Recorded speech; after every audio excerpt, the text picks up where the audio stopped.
Agenda surchargé, des notes à n'en plus finir. Pourquoi Marine Le Pen a raté son débat face à... Ce débat raté est entré dans les annales. Le 3 mai dernier, Emmanuel Macron et Marine Le Pen s'étaient affrontés à la télévision, à quelques jours de l'élection présidentielle 2017. La prestation de la présidente du Front National, visiblement déboussolée et se mélangeant les pinceaux dans ses fiches, a marqué les esprits des Français. Ce mardi 1er mai, France 2 a diffusé un documentaire présenté par Laurent Delahousse, retraçant cette période de campagne présidentielle, qui s'est déroulée il y a un an. Comme cela a été évoqué à plusieurs reprises, Marine Le Pen était, le jour du débat, atteinte d'une migraine ophtalmique.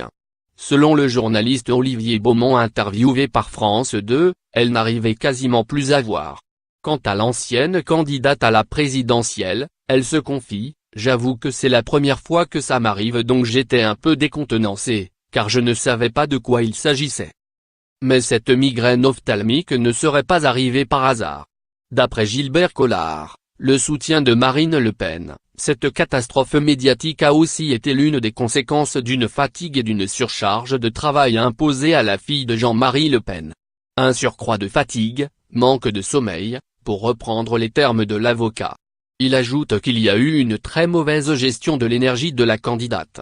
Et la femme politique de 49 ans confirme cette version: « Mes équipes se sont dit, il faut en faire plus, tous les jours, plusieurs fois par jour », raconte-t-elle. David Railine, autre membre du Front National, reconnaît qu'ils ont un peu trop chargé l'agenda les jours qui ont précédé le débat. Quand Marine Le Pen a reçu une tonne de notes qu'elle aurait dû recevoir bien avant, elle essaie de trouver une cohérence, mais finit par se rendre compte qu'il faut qu'elle aille dormir un petit peu, se souvient-elle.